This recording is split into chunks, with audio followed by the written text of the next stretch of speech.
नमस्कार, मैं समर के मुखर्जी और आप देख रहे हैं डीजी फिल्मिंग। आज के इस वीडियो में मैं बताने जा रहा हूं कि क्या एरी ने एलेक्सा 35 को लॉन्च कर एक मास्टर कार्ड फेंका है, यानी एक ट्रम्प कार्ड फेंका है, ताकि पूरे जो सिनेमा इंडस्ट्री के जो कैमरा इंडस्ट्री है उस पर एक नया धाक जमाया जा सके। इसी बात पर हम चर्चा करेंगे, लेकिन इससे पहले कि हम आगे चलें कि क्यों एलेक्सा 35 की ज़रूरत पड़ी एरी को लॉन्च करने की, उससे पहले मैं बताऊंगा कि एरी एलेक्सा 35 में क्या खूबियां हैं, यानी इसके की फीचर्स क्या क्या हैं। एक एक करके मैं बता रहा हूँ। न्यू सुपर 35 फॉर्मेट 4.6 के सेंसर के साथ। देखिए, ये कैमरा 4.6 के सेंसर के साथ है, जबकि इसका जो सेंसर साइज़ है वो 35 सुपर 35 के साइज़ के बराबर का ही है। जबकि इससे पहले इनका ही कैमरा आ चुका है LF मॉडल में, यानी लार्ज फॉर्मेट में, जिसका सेंसर साइज़ जो है 4.5 के का रेजोल्यूशन देता है। ये 4.6 के दे रहा है 35 में। तो ये एक पॉजिटिव साइन है। इसको हम लास्ट में बताएंगे कि इससे इनको क्या क्या फ़ायदा मिलेगा। दूसरा जो की फीचर्स है वो समझिए। 17 stops of dynamic range, 2.4 more stops. इसमें जो डायनेमिक रेंज है, हम एरी की बात कर रहे हैं। देखिए, हर कैमरा अपना अपना डायनेमिक रेंज 15, 16, 17 कुछ भी बोलते रहे, लेकिन जब एरी 17 बोल रहा है कि 17 स्टॉप का डायनेमिक रेंज है, तो उसका कुछ मीनिंग है। जब एप्पल कुछ बोलता है कि उसके जो कैमरे का जो सेंसर है उसका साइज़ क्या है, या कितना मेगापिक्सल के रिकॉर्डिंग कर रहा है, या शूटिंग कर रहा है, या फोटोग्राफी ले रहा है, तो उसका कुछ मीनिंग होता है। वो दूसरे मोबाइल्स या अलग स्मार्टफोन की तरह नहीं बात करता है। पर यहाँ एरी बोल रहा है कि उसका एलेक्सा 35 का जो डायनेमिक रेंज है वो 17 है। उसका मतलब है कि पिछले जो LF का था, LF कैमरा जो उन्होंने लॉन्च किया था, उसका डायनेमिक रेंज 14 प्लस का है, यानी 14 प्लस मतलब 14.5 आप समझ लीजिए। लेकिन इसका 17 है, 17 है, यानी 2.5 मोर स्टॉप्स है डायनेमिक रेंज का। डायनेमिक रेंज का अलग से वीडियो है हमारा, उसको जरूर देख लीजिएगा कि डायनेमिक रेंज क्या प्रभाव डालता है पिक्चर की क्वालिटी में। तो इसका 17 प्लस तो नहीं कहेंगे, 17 स्टॉप का जो डायनेमिक रेंज है वो पिक्चर की क्वालिटी ज़बरदस्त करके देगा। इसमें कोई दो राय नहीं है अगर एरी कह रहा है तो। तीसरा point, lower noise higher ISO।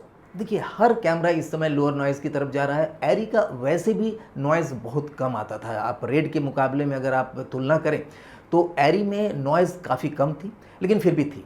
अब उन्होंने 6400 तक नॉइज़ लगभग ज़ीरो कर दिया है। ये बहुत बड़ा एक इनका अचीवमेंट है, क्योंकि अब हर लोग लेंस भी यूज़ कर रहे हैं, तो अच्छे लेंस यूज़ कर रहे हैं जिसकी ओपनिंग ज़बरदस्त होती है। उसके साथ साथ अगर आपका ISO रेंज बढ़ जाता है विदाउट नॉइज़, तो आप बढ़िया आप शूटिंग कर सकते हैं, यानी लो लाइट पर आप बेहतर शूट कर सकते हैं। तो ये एक अच्छा की फीचर्स इसके अंदर है। नेक्स्ट की फीचर है natural and beautifully rendered skin tone. देखिए, इसका जो स्किन टोन है, इसके कलर का जो स्किन का टोन है वो ज़बरदस्त है। आपको दिखाया जा रहा है, आप स्क्रीन पर देखिए। इसका स्किन टोन वाइब्रेंट नहीं होता है। जैसे आप सोनी में देखेंगे, रेड कैमरे में देखेंगे तो आपको थोड़ा सा ज़्यादा महसूस होगा। एरी में आपको बहुत ही संभला हुआ महसूस होता है। इसी तरह का हमको कलर टोन पसंद आता है, स्किन टोन पसंद आता है हमको फ्यूजी फिल्म का। फ्यूजी फिल्म कम बजट में बढ़िया कैमरा है जिसका स्किन टोन ज़बरदस्त होता है। लेकिन एरी का जो स्किन टोन है वो अल्टीमेट है, और इसका स्किन टोन पूरा रेंडर्ड है, यानी जो आप DI पर जा करके रेंडर करके जो स्किन टोन निकालते हैं वो ऑलरेडी इसके अंदर किया हुआ है। यानी आपको रेंडर टाइम, यानी आगे आने वाले दिनों में जो वर्कफ्लो है, आप एडिटिंग का वर्कफ्लो में आपको टाइम कम लगने वाला है। तो ये इसका एक बढ़िया की फीचर है। नेक्स्ट की फीचर है एरी टेक्सचर्स लाइक सेलेक्टिंग ए फिल्म स्टॉक। देखिए, फिल्म स्टॉक यानी सेलुलाइट फिल्म का जो टेक्सचर होता है वो अलग होता है स्क्रीन पर जब आता है। आप कोई भी सेलुलाइट फिल्म जब आप स्क्रीन पर देखते हैं तो उसमें अलग से एक टेक्सचर पता चलता है कि ये फिल्म पर ही शूट हुआ है, डिजिटल नहीं लगता है। जबकि आज की जो भी आप कैमरे से शूट कर रहे हैं, सिनेमा कैमरे से शूट कर रहे हैं, वो डिजिटल का आभास देता है। बहुत क्लियर है, बहुत अच्छा है, लेकिन कहीं ना कहीं डिजिटली आभास देता है। उसके अंदर वो चीज़ नहीं होती है जो एक फिल्म का टेक्सचर के रूप में होता है। एरी ने सुपर 35 का जो नया कैमरा एलेक्सा 35 लॉन्च किया, इसमें अलग से एक प्रोविज़न दे दिया है कि आप चाहें तो टेक्सचर को ऑन कर सकते हैं। इसमें आपको जो लुक मिलेगा वो फिल्म का जो स्टॉक होता है उसके टेक्सचर जैसी आपको लुक मिलेगी। ये एक अच्छा की फीचर्स है अगर आपको सिनेमैटिक लुक देना है तो। नेक्स्ट है 19 रिकॉर्डिंग फॉर्मेट्स। देखिए, इसके अंदर बहुत सारे फॉर्मेट्स अब दे दिए हैं। एक तो एरी रॉ का फॉर्मेट है ही है, एरी रॉ पर आप शूट कर ही सकते हैं। साथ में जो एप्पल ProRes 444 या 422 इस तरह के जितने तरीके के फॉर्मेट्स हो सकते हैं आउटपुट फॉर्मेट्स वो सारे दिए हुए हैं। इस पर आप बढ़िया से DI या CC कर सकते हैं। अगर टीवी के लिए काम कर रहे हैं तो आप CC करके काम निकाल सकते हैं, प्रोरेस पर आप शूट कर सकते हैं, और अगर आप फिल्म के लिए कर रहे हैं तो आप एरी रॉ पर काम कर सकते हैं। साथ में और जितने तरह के दिए हैं, ये सोच के दिया गया है कि आप इंटरनेट के लिए, डिजिटल प्लेटफॉर्म के लिए या मोबाइल के लिए भी अगर आप कुछ शूट कर रहे हैं, एरी पर कर रहे हैं, तो इस पर आप बेहतर काम कर सकते हैं। और ईजिली इसका वर्कफ्लो है, यानी किसी भी एडिटिंग सॉफ्टवेयर पर ला करके इसको आप एडिट कर सकते हैं विदाउट रेंडर या विदाउट कन्वर्जन। अदरवाइज कन्वर्ट करके करना होता है। हाँ, एरी रॉ के लिए आपको करना पड़ेगा, क्योंकि एरी रॉ के लिए आपको एक कन्वर्जन की ज़रूरत पड़ेगी ताकि आप एक प्रॉक्सी फाइल बना करके एडिट कर सकें और फिर उसे सिंक्रोनाइज करके आप मास्टर निकाल सकें। और लास्ट है build for long term investment. हर कोई ROI चाहता है, यानी रिटर्न ऑन इन्वेस्टमेंट चाहता है। इसमें रिटर्न ऑन इन्वेस्टमेंट काफ़ी सेफ रखा है, यानी आप 4 साल, 5 साल, 7 साल तक अगर रगड़ के भी इसका काम लिए, क्योंकि आप हायर पर देंगे या खुद का काम कर रहे हैं तो रेगुलर वे में आप चलाएंगे, इसको ऑन करेंगे, इसको ऑपरेट करेंगे, तो ऐसे में इसकी टेस्टिंग बनाते समय इतना ज़बरदस्त होता है। आप देख रहे हैं वीडियो में आपको दिखाया जा रहा है कि कितना अच्छे से इसकी टेस्टिंग होती है, ताकि अगर कहीं शॉक लगे, कहीं पर हिलता डुलता रहे, टेम्परेचर हाई हो, लो हो, तो हर टेम्परेचर पर हर तरह का शॉक एब्जॉर्ब करके ये कैमरा दिन प्रतिदिन, साल दर साल चलता रहे। तो इसमें आपको रिटर्न ऑन इन्वेस्टमेंट तो मिलेगा ही, लेकिन आपको ये लग रहा होगा कि क्या 5, 6 साल, 7 साल बाद भी इस कैमरे की ज़रूरत पड़ेगी। ऐसा तो नहीं इतना आधुनिक कैमरा आ जाए कि ये कैमरा आउटडेटेड हो जाए। इसके लिए हम अगले पॉइंट पर बात कर रहे हैं। अब आते हैं हम अपने मेन मुद्दे पर, यानी एरी ने क्यों Alexa 35 को लॉन्च किया, जबकि LF ऑलरेडी इससे हायर लेवल के जो कैमरे हैं उससे पहले ही वो लॉन्च ऑलरेडी कर चुका था। तो फिर सुपर 35 पर आने का वजह क्या थी? देखिए, इस समय जो कैमरे चल रहे थे, चाहे आप रेड का ले लीजिए मॉन्स्ट्रो या एरी का LF मिनी, ये सारे जो कैमरे हैं सब LF पर काम कर रहे हैं, यानी लार्ज फॉर्मेट पर काम कर रहे हैं। उनके लिए लेंसेज अलग से देने पड़ रहे थे, और लेंसेज क्या थे? एरी में जैसे आ जाते हैं तो सिग्नेचर प्राइम या फिर supreme prime, cook S7, sigma FF जैसे बहुत सारे लेंसेज इस समय चल रहे हैं, लेकिन इनकी संख्या बहुत कम है। बहुत कम लोग इसमें इन्वेस्ट किए हैं।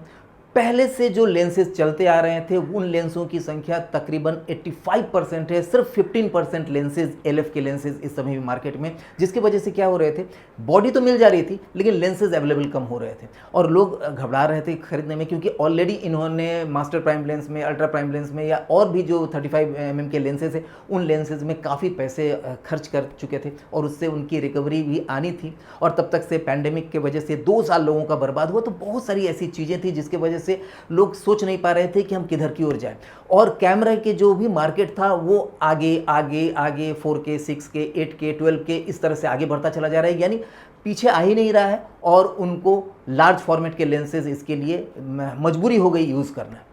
अच्छा, जबकि देखिए जाए तो सिनेमा में अभी भी जितने भी प्रोजेक्शन है वो 2K के हैं, बहुत कम जगह पर 4K का प्रोजेक्शन है, और आने वाले 5 साल में मैक्सिमम 4K ही प्रोजेक्शन आने वाले हैं, 6K, 8K नहीं आने वाला है।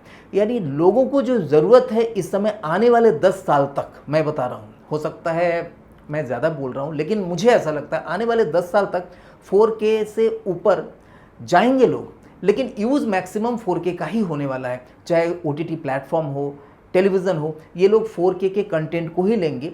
5-6 साल तक तो लेंगे ही, आने वाले 6 साल के बाद से धीरे धीरे कम होकर के भी 10 साल तक इसका मार्केट अभी रहना है 4K के।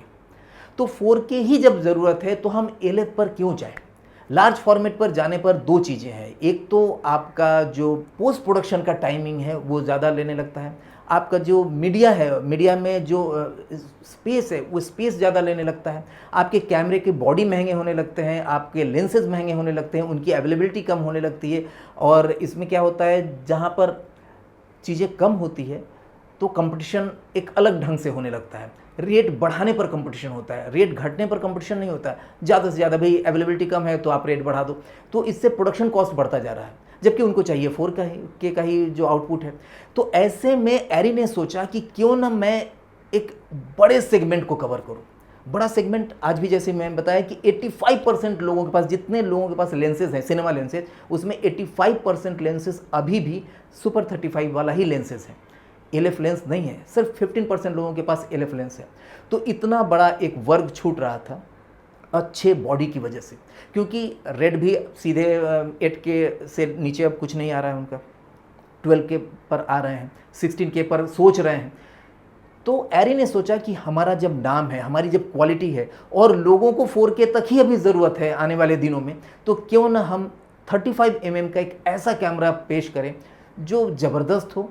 और जितने भी लेंसेज हैं, आप विंटेज लेंसेज को भी ले लीजिए, स्फेरिकल लेंसेज ले लीजिए, या LF लेंसेज ले लीजिए, या सुपर 35 लेंस ले लीजिए, हर तरह का लेंस इसमें आप यूज़ कर सकते हैं। यानी ये अगर बॉडी आपके पास है एरी 35 का, एरी ने सोचा, मैं अभी वही बता रहा हूँ कि एरी ने सोचा कि इस कैमरे पर हर लेंस यूज़ हो जाएगा तो हमारी बॉडी हर जगह जा सकती है। यहाँ पर एक गलती हो गई जो एक थोड़ा सा संदेह पैदा कर रहा है कि ये कैमरा कितना सक्सेस होगा। सक्सेस की मुझे लगता है कि पूरी संभावना है, क्योंकि जो आज सुपर 35 के लेंसेज रखे हुए हैं उनको एक जीवनदान मिलता है कि भाई एलेक्सा 35 आ गया तो हमारा लेंस अभी 4-5 साल तक और चलेगा। लेकिन जिन लोगों ने अभी अभी LF पर अपना कदम रखा है, यानी LF के लेंस, लार्ज LF का सिग्नेचर प्राइम ले लिया या सुप्रीम प्राइम ले लिया, तो उन लोगों के लिए दिक्कत हो जाएगी कि भाई उनको तो चाहिए कि भाई हम ज़्यादा से ज़्यादा बॉडी ऐसे आए जो लार्ज फॉर्मेट पर काम करे ताकि हमारा लेंसेज चले जाए। लेकिन जैसे ही ये कैमरा आएगा तो फिर से जितने भी सुपर 35 के लेंसेज हैं, मास्टर प्राइम लेंस ज़बरदस्त लेंस है, इतना कम लो लाइट पर भी बढ़िया काम करता है, और अल्ट्रा प्राइम लेंस पिछले 20 साल से लोगों के पास है और कमा के दे रही है, तो वो भी अपना लेंस हटाना नहीं चाहेंगे। अभी अल्ट्रा प्राइम लेंस का रेट कम होने लगा था इधर पिछले 1-2 साल में, लेकिन वो फिर स्थिर हो गया। ये लोग वेट कर रहे हैं कि अच्छा सुपर 35 को आ जाने दो, यानी एलेक्सा 35 को आ जाने दो, फिर देखते हैं कि मार्केट का रुख कहाँ जाता है। तो कुछ लोगों के अंदर तो एक खुशी की लहर दौड़ रही है कि भाई एलेक्सा 35 आ करके एक नया मार्केट क्रिएट करेगा। और देखिएगा, एलेक्सा 35 की तरह रेड को भी अपना कोई नया कैमरा लेके आना पड़ेगा जो सुपर 35 के लिए हो, LF लार्ज फॉर्मेट पर ना हो, यानी नॉर्मल लेंस भी उसमें यूज़ हो जाए, ऐसे कैमरा नए लेके आना पड़ेगा। उनके पास ऑलरेडी कैमरे हैं, बहुत अभी मार्केट में चल रहे हैं, आप जान ही रहे, लेकिन नए लेके आना पड़ेगा। सोनी को भी लेके आना पड़ेगा, और भी दूसरे जो कैमरा ब्रांड हैं वो भी अगर सिनेमा कैमरा बना रहे हैं तो सोच के बनाएंगे कि हमारे कैमरे की बॉडी में मैक्सिमम लेंसेज यूज़ हो जाए, कहीं से भी उनको नुकसान नहीं दे रही है। नुकसान सिर्फ एक चीज़ का है जो मुझे लगा। देखिए, इस कैमरे का जो रेट इन्होंने रखा है मार्केट में 85 से 90 लाख के बीच में, इंडियन मार्केट की बात कर रहे हैं, इंडिया में टैक्स वगैरह पे करके नया कैमरा 85 से 90 लाख के बीच में आने की उम्मीद है। अभी आया नहीं है, लेकिन इतना ही होगा। और इसी के आसपास में आपको लार्ज फॉर्मेट में LF मिनी मिल जा रहा है। तो लोग सोचेंगे यार, इसी रेट में अगर हमको LF मिनी मिल जा रहा है, जो कि इस समय ज़बरदस्त हिट है, सब जगह चल रहा है एलेक्सा का LF मिनी, क्योंकि वो छोटा आकार होने की वजह से आप उसको कहीं भी यूज़ कर लो, गिम्बल पर यूज़ कर लो, आप ड्रोन में यूज़ कर लो, कई जगह पर। उसी तरह से लगभग उसी आकार में ये नया 35 आ रहा है, एलेक्सा 35। तो कहेगा कि एलेक्सा 35 पर मैं क्यों जाऊँ, मैं LF पर क्यों ना जाऊँ, एडवांस लेवल पर क्यों ना जाऊँ।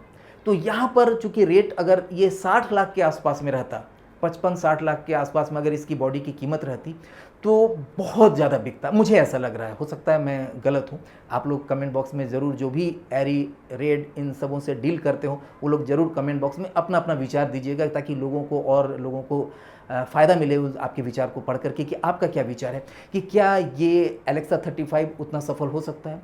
मुझे लगता है सफल होगा, लेकिन सिर्फ रेट का एक खटका लग रहा है कि ये रेट थोड़ा ज़्यादा है। अगर ये 60-65 तक भी रहता तो लोग लेते, लेकिन 90 के आसपास में चले जा रहे हैं, तो उतने में तो LF मिनी मिल जा रहा है, लार्ज फॉर्मेट का मिनी मिल जा रहा है। तो लोग कहेंगे कि मैं उसी कैमरे में क्यों ना जाऊं, आगे एडवांस लेवल पर क्यों जाऊं, मैं क्यों पीछे की तरफ जाऊं। लेकिन पीछे की तरफ जाने का भी एक मकसद मैंने बता ही दिया कि मैक्सिमम लोगों के पास इस समय जो लेंसेज हैं वो लेंसेज इसमें लग जाएंगे, LF के भी लेंसेज लग जाएंगे, और क्वालिटी भी आपको बहुत अच्छा मिल जा रहा है। 17 स्टॉप का डायनेमिक रेंज मिल जा रहा है। तो इतने सारे जो इसके की फीचर्स हैं, इसकी वजह से ये इस कैमरे के सफल होने का भी बहुत चांस है। मुझे लगता है कि सफल होने के तकरीबन 75 चांस है, 75% चांस है, और 25% अगर रेट की वजह से ये न चला तो अलग बात है। देखते हैं आगे क्या होगा। जैसे जैसे इसके बारे में और जानकारी मिलेगी मैं आपको बताऊंगा। अब नेक्स्ट किस कैमरे के बारे में आप इस तरह से विश्लेषण चाहते हैं, आप हमें लिख भेजिए, मैं कोशिश करूंगा उस पर अपना खुद का एक विश्लेषण मैं आपको दूं। नमस्कार। क्या आप फिल्म मेकिंग करना चाहते हैं?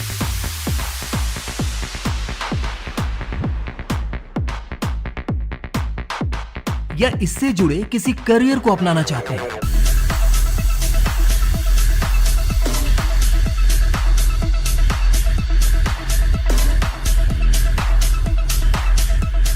आपके माइंड में कहानी तो है,